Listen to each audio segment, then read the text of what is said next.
Nighttime radio, just the way you like it. On Channel Africa, where the night comes alive. It is 43 minutes after 10 p.m. Central African time. Shali Poppy coming in with that one titled Laho. If you've just joined us, welcome to it. This is African Diaries. Ms Ndikumana, but I'm not alone. I'm in studio with a very, very reputable individual. Listen, this man is about to drop bombs, so prepare your heart and mind to receive wisdom, okay? So welcome to a transformational dialogue centered on reimagining entrepreneurship education across the African continent. I'm honored to introduce my guest. This is Willem Gous. He is a globally recognized speaker, an author, and an entrepreneur from South Africa who has dedicated 25 years plus to championing entrepreneurial thinking as a vital and critical skill. He is innovative, he is human-centric in his approach, and has empowered unemployed township residents in just 5 weeks without any external funding, and this to launch profitable micro businesses. And so we get into conversation with Willem this evening, and we're going to kick off the conversation for our show, dedicating it to reigniting African potential through grounded, practical insights, focusing on how we can just gauge this very one question, this first question, in actual fact, that begs an answer for how we fix entrepreneurship education across the African continent and how this can bring true and yield true results. Willem, it's a pleasure to be with you in studio again. I prepared myself this time around. Okay. I had to, because the last time I think my jaw was on the floor. You left us still trying to scrape it off. So this time I am ready for you. How are you doing this evening? I'm doing very well. Thank you for having me, and hello to all the listeners. Absolutely. Let's start off with Penwell. You managed to hear a bit of his thinking, just with respect to teaching children fundamentals on entrepreneurship from a tender age, because you get into the habit of buying things, but you never taught how to make that money. That happens once a year or once a semester, if you will. Or they call it a term during primary and high school. And so what's your take on that? What I loved about that is he didn't talk about business models, business planning, and all of these types of things. He spoke about kids learning to trade. Yeah. And that is a critical thing. Both my children know how to trade. Even my daughter, I think, did about 5,000 Rand, which is about $250 a month in matric, selling cookies and makeup. Oh. And the headmaster said, "You stop that." And she said, "No." And she continued.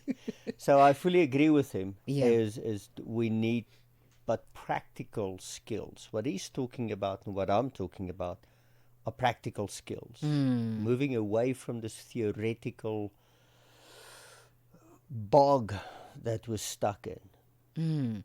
Let's talk about the theoretical bog. What is it that we're seeing in our education system currently? People need to understand entrepreneurship education is more focused on business than it is developing entrepreneurs. There's a massive disconnect there. And I stir a lot of feathers when I go around and I say all this stuff about business planning, business modeling, lean startup, and other startup processes need to be kicked out of Africa because they're irrelevant, non-contextual, slow, and expensive, has a low throughput. But apart from that, that's management education. That's not entrepreneurship education. It works on the business and not the person. Whereas earlier you mentioned my work. I take an unemployed person in the township, get them to start a profitable business in 5 weeks without external funding, and I do that by changing the person. So I don't build businesses, I develop people who build businesses. And that's what we need to shift at, because Africa is in deep trouble. Every year we add 12 million people to the workforce, and there's only 3 million jobs available. Okay. Let's start with the integration of developing people. How would this be made manifest in an education system? So the education system, let me start by saying there's some brilliant programs out there, stunning programs. And to rejig the whole school and university education system will not happen ever. The beast is too big, and you risk throwing out the baby with the bathwater, because there's certain elements that do work and do work well. What I have found is that many programs do impact hundreds of thousands of youth annually. Spectacular, and I want to thank them for that. But one thing that I found on most of these programs is they don't measure the actual outcomes. We've touched people with entrepreneurship. We've introduced them to entrepreneurship. We've exposed them to entrepreneurship. Okay, but did they ever touch it? It's like taking kids to a piano museum. Like, look, these things make music. No way. Yes, if you sit down and play, can I? No. This is a tour only. Okay, and most of these programs lack a measurable output. Yeah.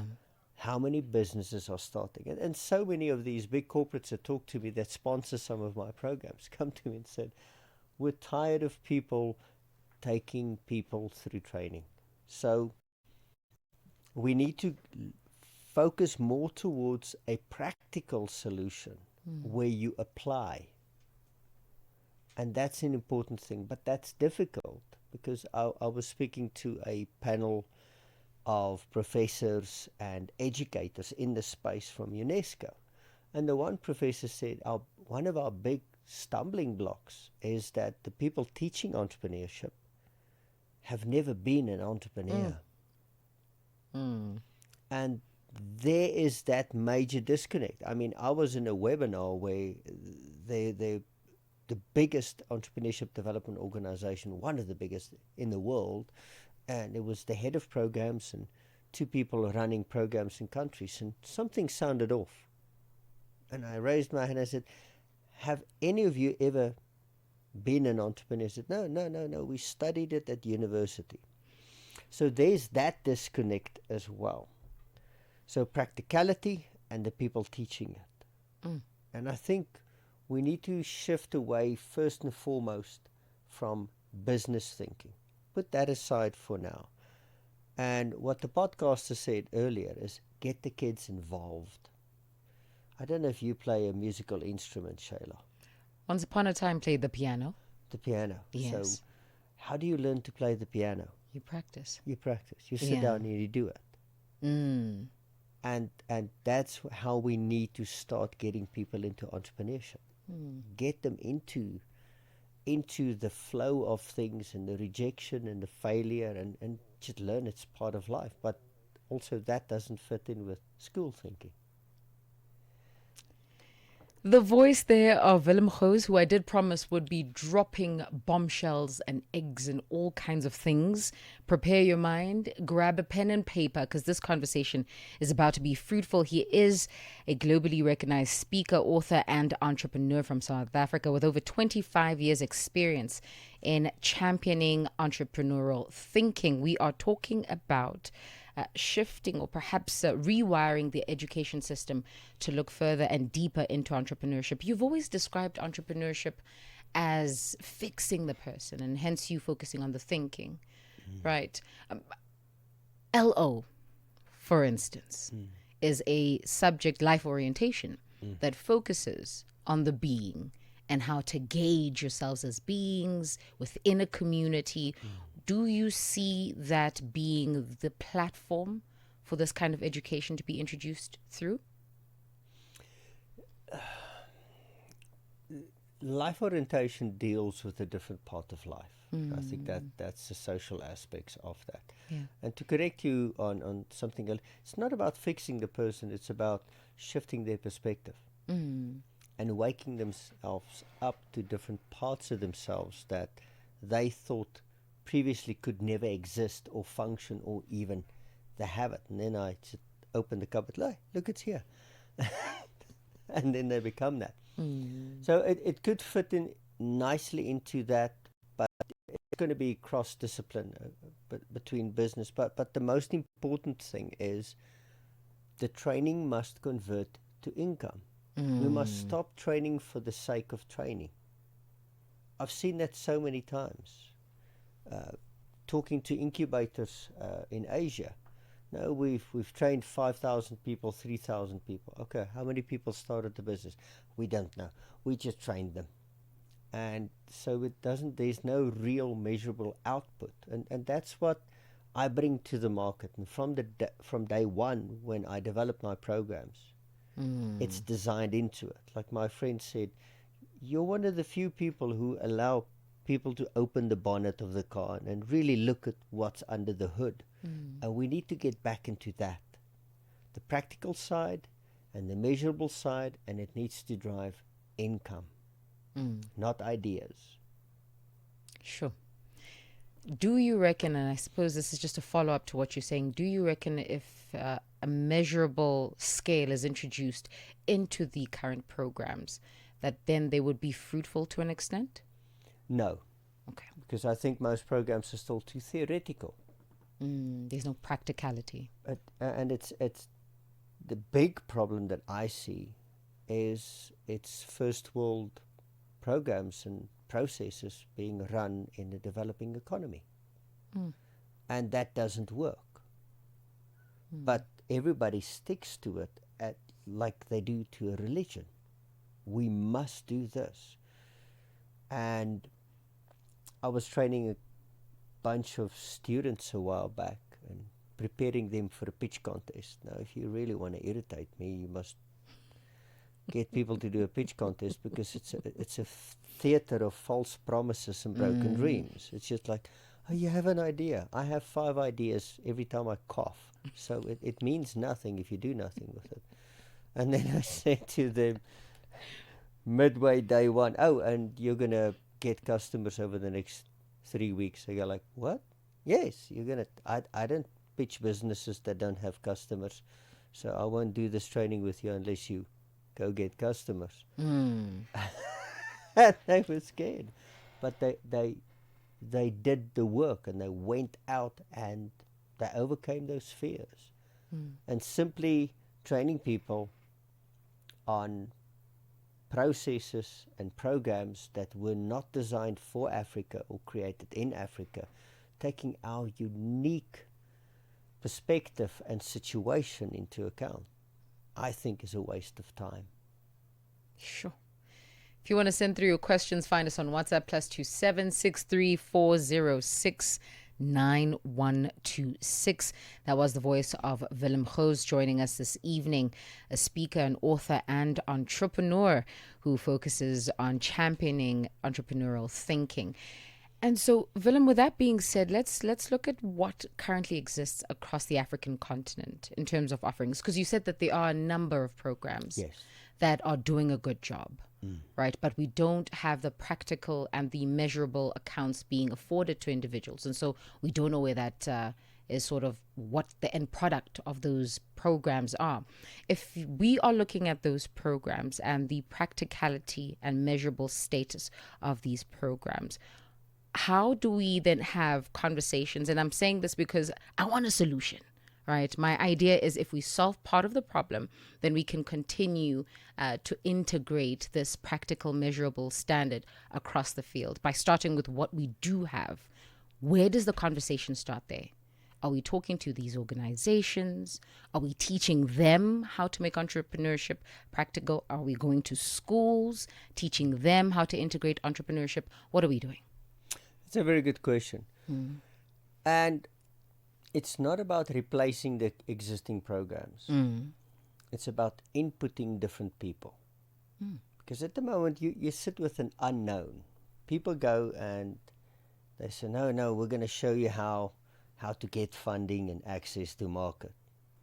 And then they sit there and they talk for days. But once you go through my work and you shift the person, they do all of those things already.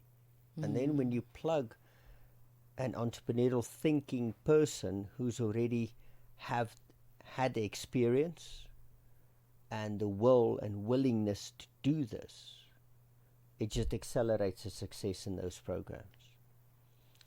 And to get back to earlier question about the school system, we need to start changing people. The system is too big. We need to start changing the person in the system.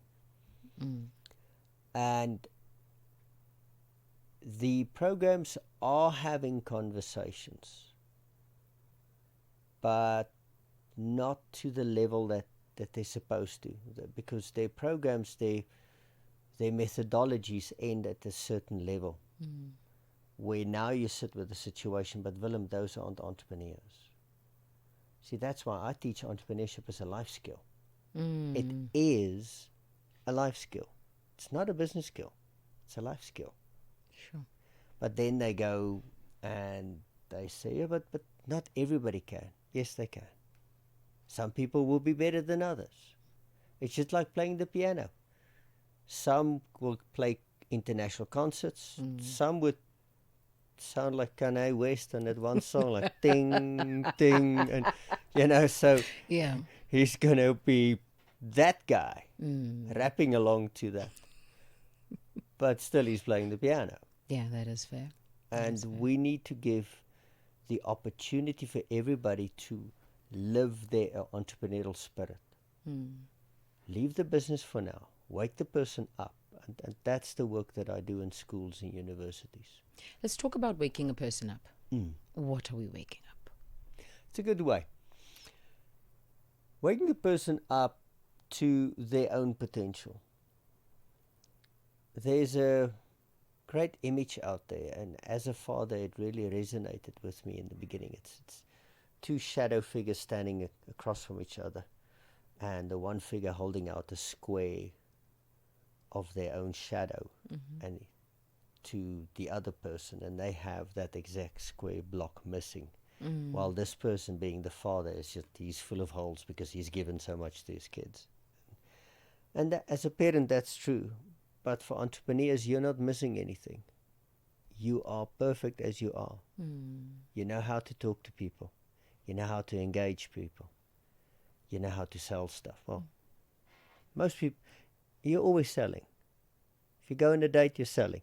If you meet the parents, you're doubly selling. Indeed. Double bubble. Yes.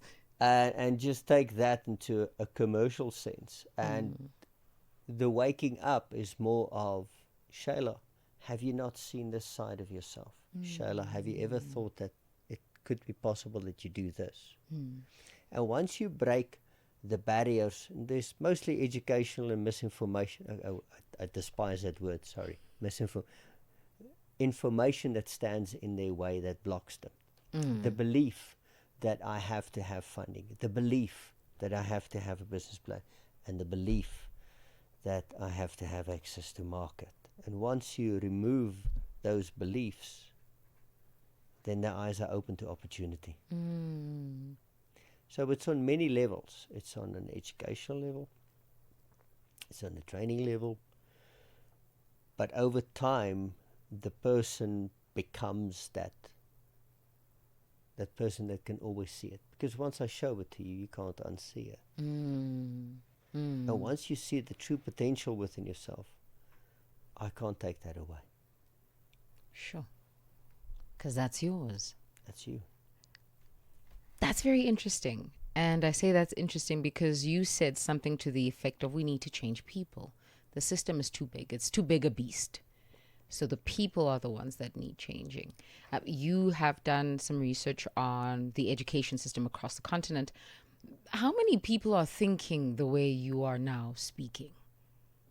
Not many, because it's not a popular approach. It doesn't fit in with the system that's already there. Some people are started to get there, like the podcast that you play there. They are going, okay, this is interesting. And I am in a very hard push around the world at the moment to say, well, entrepreneurship is a life skill. But few people, the more and more I speak at events, people come to me and say, I'm glad you said that. Or people would say, go and listen to that guy. So there's a handful of voices We're not very strong at the moment, but we're pushing consistently. Yeah. Because the thing is, everybody knows what's being thrown at Africa is not working. We're not seeing the results. Yeah. I mean, more than I couldn't get to an exact amount, but one country I think spends close to $1 billion a year on entrepreneurship development, and it's not yielding the results. But the one interesting thing that I did discover, and I've used this in my work as well, the difference, they did a research paper in classroom training compared to personal development training. In other words, your inner thinking, like entrepreneurial thinking. And they found classroom training has about 11-12% increase on your profits on your business over the next 2 or 3 years. Well, when you work on the person, you have 30% improvement. Sure.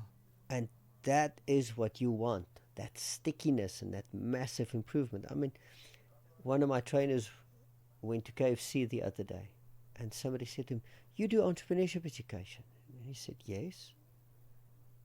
He says, "Yes, you and that Willem guy did training in Town Central like 4 years ago." I said, "Yes, yeah, my business is doing very well, thank you." And that's 4 years later, and we only spent a couple of hours over 5 weeks with him. And that's the important thing that we need to look at, is to really bring entrepreneurial thinking from primary school, high school, university. We need it, Shayla, because look at how the world's changing.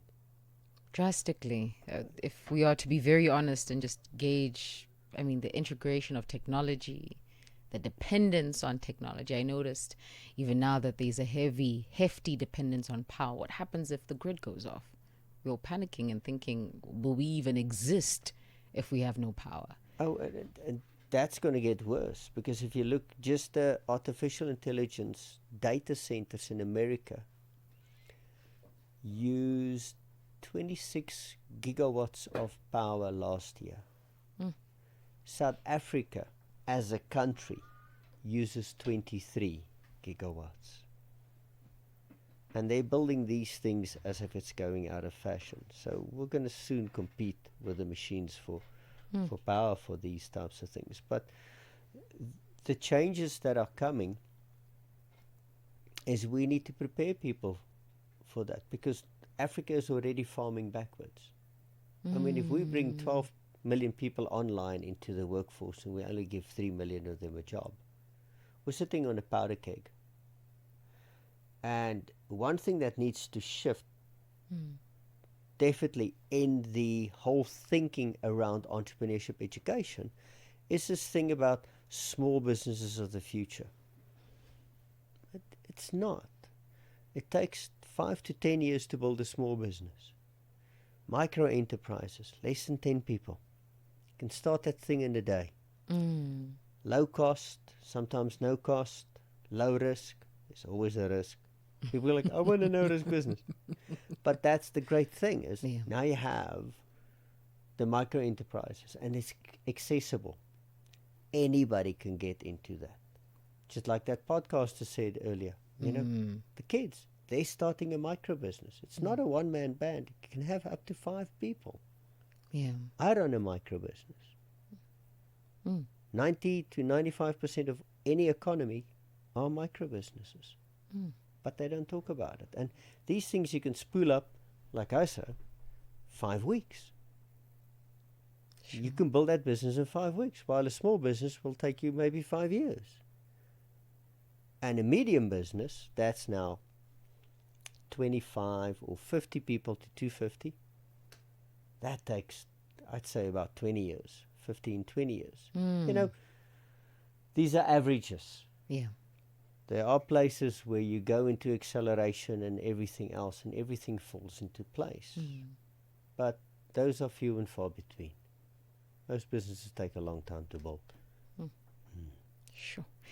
It is 7 minutes after 11 p.m. Central African time. I want us to take a quick breather, allowing you to digest what has been shared. If you want to send through your thoughts, your views, your questions, find us on WhatsApp +2763406926. We are looking at shifting the focus when it comes to entrepreneurial education away from business training and more on the individual to establish and develop their entrepreneurial thinking. And we're doing this with Willem Gous, who is a globally recognized speaker, an author, and an entrepreneur who's dedicated over 25 years to championing this kind of thinking. A breather, then we get back and we wrap up conversation. From Cape to Cairo, every beat tells a story. It's African Diaries on Channel Africa. 10 minutes after 11 p.m. Central African time. If you have just joined us, we are still in conversation with Willem Gous, who is a speaker, author, and entrepreneur who's dedicated time, very much time, if you ask me, 25 years to be precise, and more to championing entrepreneurial thinking. This is a way of looking at life, not necessarily for the purpose of entrepreneurship. And this is what I wanted to touch on first.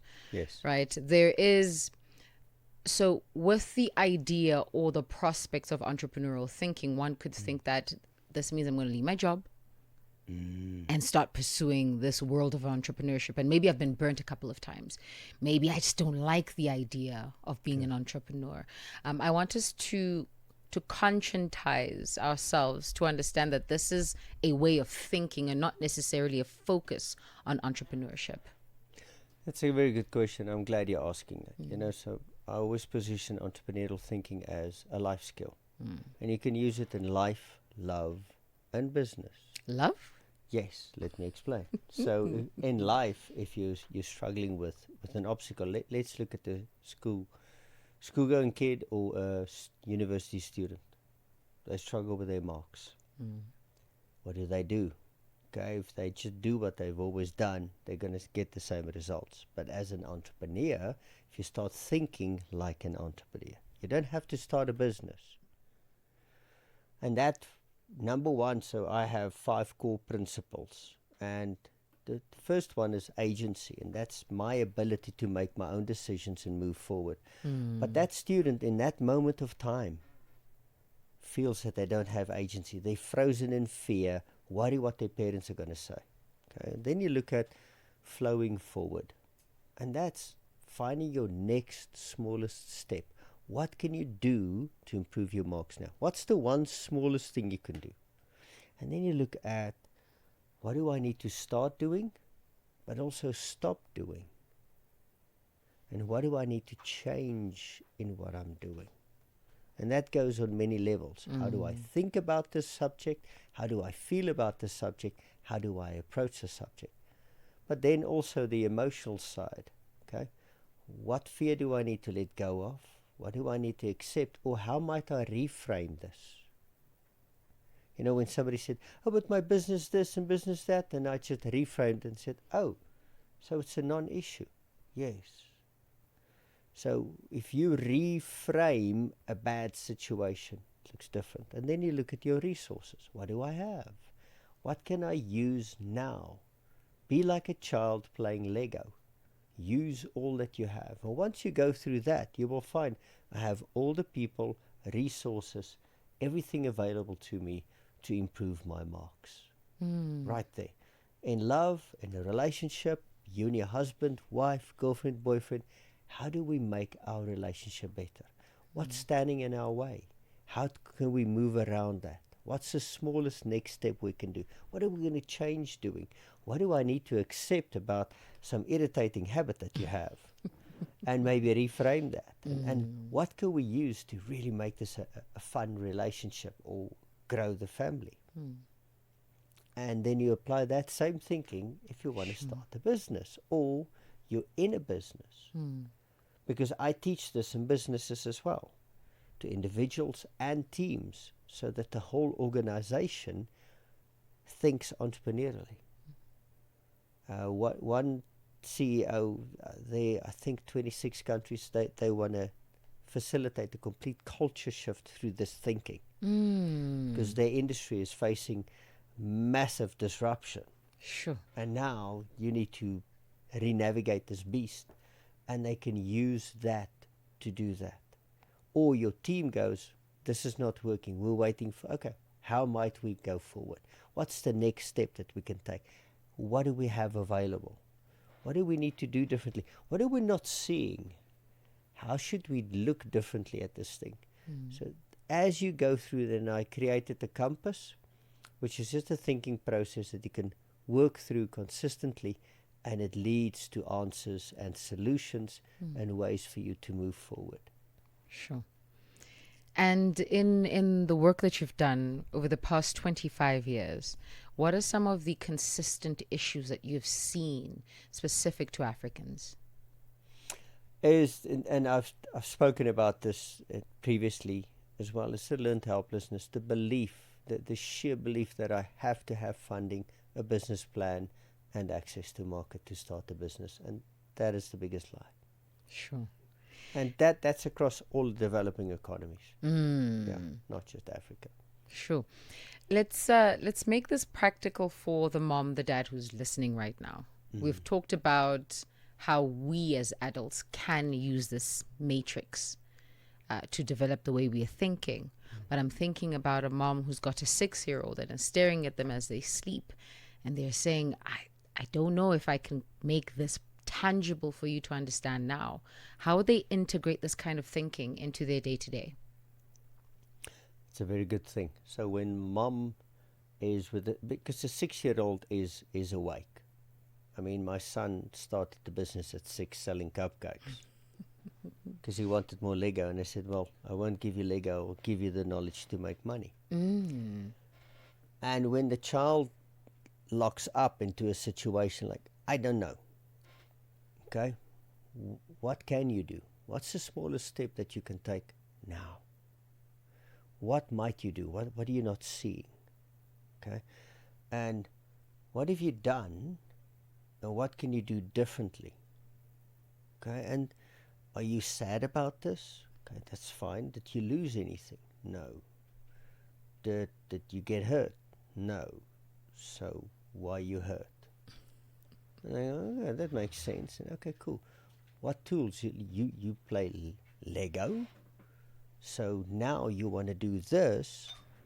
Think of it as Lego. What do you have to do this? And then it goes through. Actually, my daughter said to me the other day, it's because of you that I'm doing the work that I'm doing now. She struggled so much with computers. I hate computers. I don't get computers. You know, that teenager. And I'll play this recording to her. And I would leave her by the computer and said, you will not get up from this computer unless you've read an article or watched the YouTube and figured this out. She finished her studies. She was 1 year at work, and then she was put in a management position with people under her. Because she self-learns, she adapts, she applies entrepreneurial thinking in every part of her life. Sure. Willem, let's talk about some of the work that you've done. I know that you've partnered with universities such as NWU. It's in the Northwest University, right? Running your master classes. What are some of the things that you noticed with youngsters and their appetite for, or their desire to learn, perhaps? That's a very good question. Desire to learn, I think most people at university want to learn to get a job and get an income. There's not necessarily always a desire to learn. They're just going through the motions to get the stuff done. And this is a major oversimplification. There are students who are super dedicated. I mean, they're inspirational. But once you wake them up to the practical side of knowledge, because university is usually just theory, but now you bring the practical and you show them how they can use that theory into a business environment, that really excites them. So I love working with that. I even started testing now with another university, I won't mention their name, but to get postgraduate students research new technologies, new materials and stuff, how to commercialize that. So now we can awaken the intellectual property of Africa. Sure. And that's what I'm working on that. But my favorite stories are still the ones in the townships. They're the most heart-wrenching, because I will never forget this one guy in Diepsloot. And every day he came to class, he wore the same shoes, and they were holy shoes. Lots of holes in them. And the same clothes and everything else. And it turned out he's an orphan. And he was just sleeping wherever he could, and he came to school every day to do his studies. And he had no income. He wanted to be a rapper. And I'm like, okay, can you rap? And he couldn't. And I'm like, okay, let's wrap that up for now. Oh, no. And we got him into a car wash, and he started making 1,500 rand, which is about what, $80, $90 per week in profits. That made a massive difference for him, because now he could buy clothes, now he could eat, he could get a place to live. And that for me is beautiful. That's what we need in this continent, because once you've given a person the ability to make money, and they see it comes from them, it wasn't given to them, it wasn't funding or a gift or a grant, it's I made this. That is powerful. You can never take that away from them. Sure. For those who want to become powerful in their own right, who want to access your material, your education systems, perhaps even suss where next you will be with respect to your 5-week course in the townships, how do they find you? Thehumanentrepreneur.org. That's the main website. There's a contact form there, thehumanentrepreneur.org. Otherwise, find me on LinkedIn. Connect with me on LinkedIn. I'm very active there, always active there. Connect with me and start a conversation. I have at least 3 or 4 conversations with people in other countries in Africa every week. How might we do this, and how might we? And that's an exploration. And if you're a school or a university or a parent with a kid in school and go like, how can we get entrepreneurial thinking into the school? Definitely reach out to me. Sure. Willem, this has been a pleasure.